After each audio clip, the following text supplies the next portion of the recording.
continue the history of pre-Christian Armenia. I want to point out an important thing, that the Armenian language has been written only from after the 5th century, which means that before the 5th century, all we know about all the sources about Armenia are foreign sources. There's no Armenian source, direct Armenian source about Armenia until the 5th century. And so that's very important, because very often the only things we know about some parts of Armenian history are through the enemies of Armenia. So one has always to think about that. So we finished last time on the reign of the most famous of all Armenian kings in the history, Tigran the Great. So as we saw, Tigran the Great was finally defeated by the Roman general Pompey in 66 BC, but he continued to rule his kingdom. He just had to give back his conquest outside Armenia, but he continued to rule his kingdom, and from the Euphrates to the Caspian Sea, and he kept his title until his death. He died around 55 BC, and his fame was very great, not only in Armenia. And let me give you just two examples. He has this statue in the Park of Versailles in France, of the Versailles Castle, the Royal Versailles Castle. Well, in the garden of Versailles, there are several statues, including the statue of Tigran the Great. The second very important thing is that Tigran has been the subject of more than 20 Italian operas, which means that he was very, very had the great fame.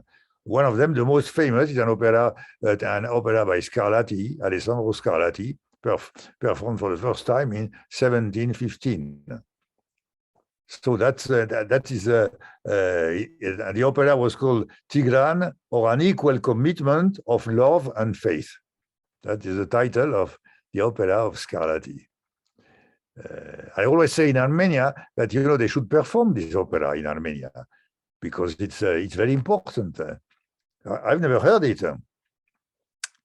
So his successors, beginning by his son Artavasd, so had to rule a kind of buffer state between its two powerful neighbors. In the east, the Parthian kingdom of Iran, with its royal dynasty called the Arsacid, the Arshaguni. And in the west, Rome, which was a republic, but soon became an empire officially, the Roman Empire. So these were the two neighbors, and the Armenians had to play a kind of equilibrium between the two.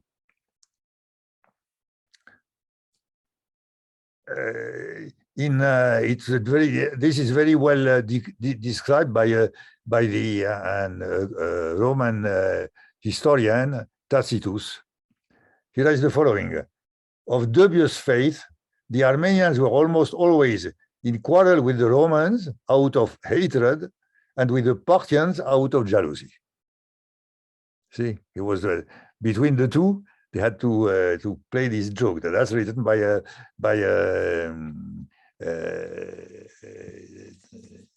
Latin historian. So the Artavasd, the son of Tigran, was taken prisoner by the Roman Mark Antony. Mark Antony sent him to Egypt, and in Egypt, well, he was put to death by the Queen Cleopatra, the famous Queen Cleopatra. And we have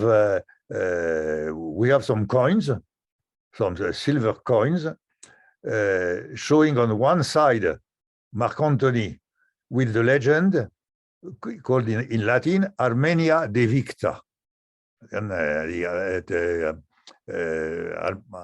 Armenia vanquished, Armenia devicta. And on the other side, the portrait of Cleopatra, who put to death the Armenian king.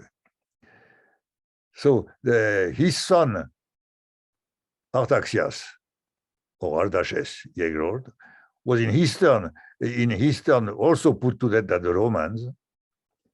And it's the Emperor Octavian who struck coins at that opportunity with the legend Armenia capta, Armenia seized. So this dynasty of the Artaxiads came to an end in the middle of the 1st century. And the kingship of Armenia continued to be a bone of contention between Rome and the Parthians, each one seeking to impose its candidate. Finally, a compromise was reached between the Rome and the Parthians. It was a very interesting compromise. It was the following: the king would be the son of the Parthian king. So the eastern side. But he should go to Rome and be crowned by the Roman Emperor Nero. So that was it's called the Compromise of Rhandeia, very famous. That was in 63. In the year 63, this compromise between, which means that the founder of the new dynasty would be an Arsacid, a Parthian, so from an Iranian. But he would owe his crown to the Romans. That was the Compromise of Rhandeia. So this was now the beginning of the new dynasty, the Arsacids, who were the brothers, let's say, of the Parthian dynasty in Iran. And so it's under we'll see it's under this dynasty that the very two important events took place two important in the Armenian history. The Armenian kingdom became Christian, and the Armenian language finally had an alphabet and was written. That's the two main things, main achievements of the Arsacid dynasties. So the first king, so it's a Tiridat in Armenian Dursat, the first Arsacid king, and he too has his statue in the Versailles Garden. There are two Armenian kings there. It's interesting because it's not very well known. Why? Because the statues in the Versailles Garden have no name written. So then you should understand, how do you know that it's Tigran? Well, we know because there's a catalog, but it's not written on it. You see the statue of Tigran, but well, who is that? And same thing for Tiridat. But you have I checked it, there's the catalog, and so there's no doubt about that. So that's very interesting. And the history of these Armenian Arsacids, the Armenian Arsacids were to last until the beginning of the 5th century, quite a long time. But the history is pretty confused. One of the reasons being, as I said, that there's no Armenian source still. The history was very confused. This compromise of Rhandeia, the Roman Emperor Trajan tried to break it, and he annexed Armenia in 113. In the year 113. So, which was contrary to the Rondéa compromise.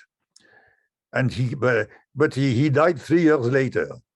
But in fact, this is the under Trajan was the biggest extension of the Roman Empire, because it included Armenia, not just as a buffer state. It included Armenia. And if you go to Rome, there's the big city called la Via dei Fori Imperiali, the road of the imperial forums, where there are on marble several maps and one of them is precisely the map of the Roman Empire under Trajan. Why did they choose the under Trajan? Because it was the biggest extension. So it is still there in the Via dei Fori Imperii. And so in this map of the Roman Empire under Trajan, well, Armenia is included as a province. But this lasted only three years, because he died in 117. His successor was the Emperor Hadrian, who realized that it was very dangerous to break like that a compromise, and he came back to the statu quo ante. So Armenia became again a kingdom, and well, independent, but still a buffer state, let's say. So after him, the king,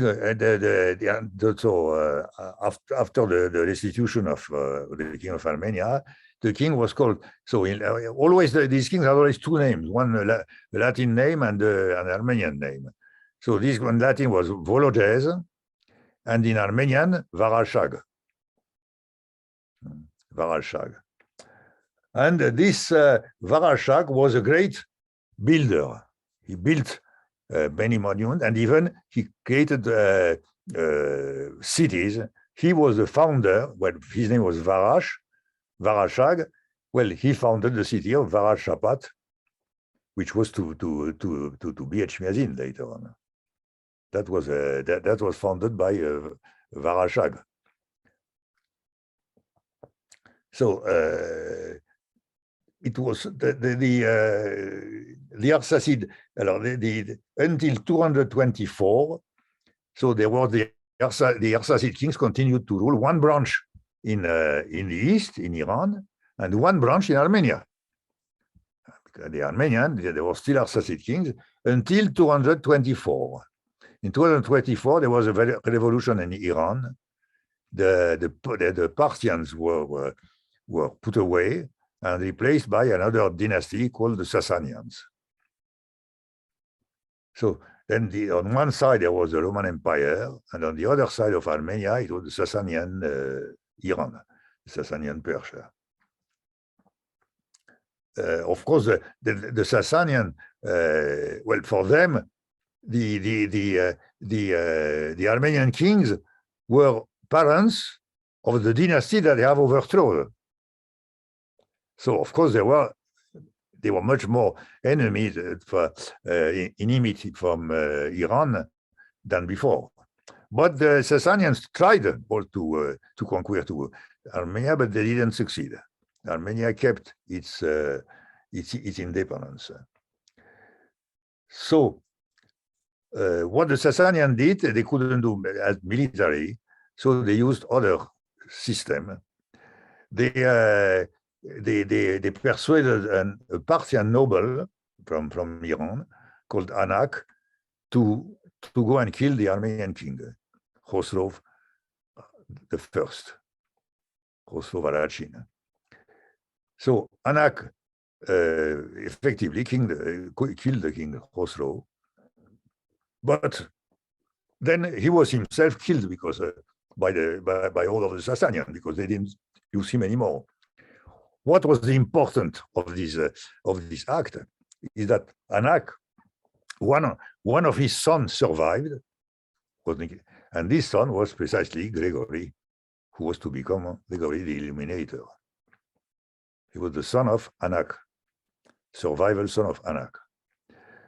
And the survival son, and also from Khosrow, his sons were killed together with him, but one survived, and also for the name Tiridat. So Tiridat III,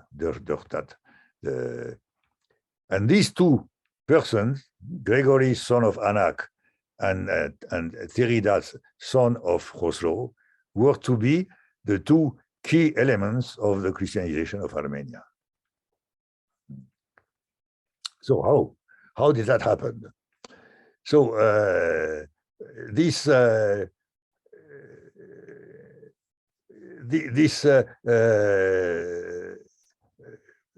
act from the Sasanian, of course, brought Armenia closer to the Roman Empire, because the king has been killed by the Sasanians.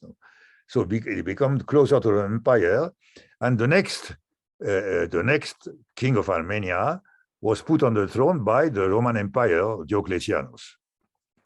And he was precisely this Tiridat, survival son of Khosrow, Tiridat III. So now we begin to have some Armenian sources about that. Armenian was still not written, but close to one. So the first Armenian historians, well, could write this history because it was not very far away, let's say. They still had in their mind. And the most famous, the one who wrote about the Christianization of Armenia, was the famous historian Agathongeros. Agathongeros wrote precisely a whole book about the Christianization of Armenia, and it is pretty faithful because it was written not much later than the Christianization. So, according to Agathongeros, it's the famous history that the two main actors was Gregory, son of Anak, and Tiridat, son of Khosrow. So Tiridat first was had a very well, he had been educated. Let's say they were put there by Diocletian, the emperor, the Roman emperor, who was very anti-Christian. Christianism was progressing in the Roman Empire, but the emperors were very against. And so Tiridat had been educated there, and so he was also very anti-Christian. So that's the famous story that Gregory, on the contrary, Gregory had been converted personally to Christianity and wanted to spread the Christianism in Armenia. So Tiridat was against, so that's the famous story that he had Gregory arrested and put in a pit, the famous Holvilab, which still exists now, where he's supposed to have remained 15 years. Well, miracle. So that's the story of Agathongeros. So who was the Tiridat also was persecuted some Roman virgins who had fled from they were persecuted in Rome by the emperor. The two were Ripsime and Gaiane. They were persecuted, and so they had the idea to come and seek refuge in Armenia.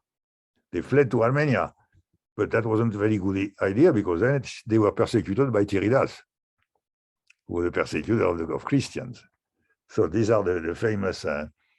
So how did that end? Well, the famous story is that suddenly Tiridat was transformed into a boar. And well, the man was transformed into a boar, into a pork. And supposedly he would recover his human appearance only if he converted to Christianity. That's the famous story of Agathongeros. So he ordered to liberate Gregory, who after 15 years in the pit, well, came out very simply, yeah. And he stopped persecuting the Roman virgins, and he was converted to Christianity by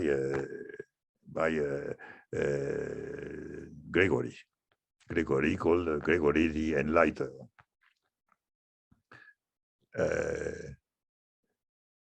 One of the, so Armenia was officially Christian, and there was the head of the church was called the Catholicos. Some of the successors didn't agree with that policy. The most famous is Arshak-Yegrost, the King Arshak-Yegrost, who tried to fight the progress of Christianity, saying that that Christianity was an important religion, that it didn't was not convenient for the Armenian people. So he had, and there's a very famous opera by the Armenian opera by the Grand Chukhajian called Arshak-Yegrost about him. He was very famous and very so he came in confrontation with the Catholicos, of course, because he was fighting the spread of Christianity, and well, he finished it by committing suicide. Arshak-Yegrost was a very brave king, and his policy made sense. Anyway, the spread of Christianity became even stronger, because at the same time, a little bit after Armenia, the Roman Empire also converted, with Emperor Constantine converted to Christianity. So one of the two neighbors of Armenia was Christian, like Armenia. So but at that time, in fact, at the end of the 4th century, more precisely in 387, Armenia had been finally divided between its two neighbors. So the western part under the suzerainty of Rome, and the eastern part, the suzerainty of the Sasanian Persian. Soon, at that time, the Roman Empire had changed its name, had become the Byzantine Empire, with Byzantium as its capital. And the western part, Western Armenia, soon became practically a province of the Byzantine Empire. And the kingship of Armenia remained only in the eastern part. The Eastern Armenia was still, but it did not last long, because at the beginning of the 5th century, this eastern part was also annexed by the Sasanians. So that was the end, in 428, the end of Armenian kingship. Armenian kingship was only to be revived much later on in the 9th century. So from the 5th to the 9th century, there was no Armenia as a state. Armenia was divided between in the western part in the Byzantine Empire, including four provinces of the Byzantine Empire, called Armenia I, Armenia II, Armenia III, and Armenia IV. 4 provinces of the Byzantine Empire. And the eastern part was a province made, not divided, was kept as a province of the Sasanian state. The eastern part was much more important because it included the city of Dvin, which was the seat of the Catholicos. And in the absence of any king, well, the leader of the nation was the Catholicos. And so he was in the eastern part. But before the disappearance of Armenian kingship, another very important event occurred. The Armenian king and Catholicos, at the beginning of the 5th century, they were very aware that the Armenian state was not to last longer. And if it disappears, as Armenia was not a written language, well, the language would also disappear. As long as it was a kingship, well, it was, the Armenian was spoken as the language of the kingship of Armenia. But when so they had a very, very intelligent reaction. thinking now soon there will be no Armenia at all. If the Armenian and the Armenian language will also disappear, except if it is written. And what they decided to create an Armenian alphabet. And so they asked to a very learned man called Mesrop Mashtots, who knew all the languages around, essentially the Greek and Persian, which were written languages, so he knew them, and he found ex nihilo, he created the Armenian alphabet. What did he do? He first took the Greek alphabet, and all the Greek, and there were many Armenian letters, Armenian sounds, which are the same in Greek and in Armenian, like A, the A, B, the beta in Greek, and the pen in Armenian, and so on. So he took the 24 letters of the Greek alphabet, keeping the order, but changing the form of the letter. If you look very well, you can see how he changed it. For instance, the alpha, if you write the alpha in Greek, in Armenia it's hype. Well, what did he do? You write the alpha and you cut the top, and it becomes the hype. And so on. He changed the graphy of the Greek letters, but he kept the sound. Apart from that, there are sounds which exist in Armenian and not in Greek. And so then he had to create a letter, ex nihilo, to put like J, for instance, or letters like that, Tsa, that doesn't exist in Greek. So he completed that, and he made an alphabet of 36 letters, while the Greek had only 24. So he added 12 letters.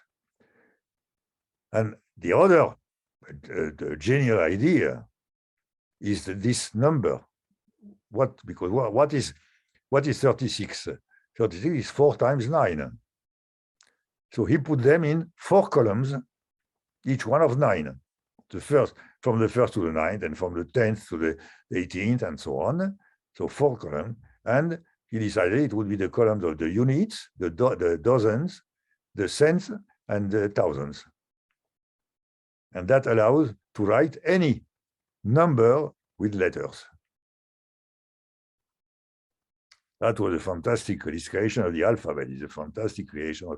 And we know very well because why? Because this time, so Armenia was written, and one of his disciples, Goryun, wrote his life, the life of Mesrop Mashtots. So we know all these details through the contemporary source, Goryun, which was the first written source in Armenian, in these new Armenian letters. So from there on, we know much better the history of Armenia. But for instance, the Armenians, then the king said also that we have to know the history of. There was no history of Armenia written in Armenian, so he ordered one of the well-known, best educated one called Moses Khorenatsi to write the history of Armenia. So Moses Khorenatsi used, of course, he knew Greek, Latin, Persian, so he used all the former sources to try to write the history of Armenia. But of course, sometimes changing the past in favor of Armenia. And so there are in the part between until the 5th century in Moses Khorenatsi, well, there are many mistakes. Either he didn't have under his hand the proper Greek or Roman source, or he changed it, to make the glory of Armenia. So one has to be very careful with the Armenian, the first Armenian sources of Armenia. After that, of course, from the 7th, 8th century on, then every century had many historians who were really the kind of who wrote their testimony, who were really wrote the present history of Armenia. So in 428, so the Armenian alphabet was created, but the kingdom was abolished. Unfortunately, the culture continued, the Armenian culture, thanks to Mesop Mashtot and the creation of the alphabet. So then Armenia continued to be the Christian people and the Christian state, but with a written language. So that's the beginning of a new era of in Armenian history. That we'll speak about it next time. Thank you.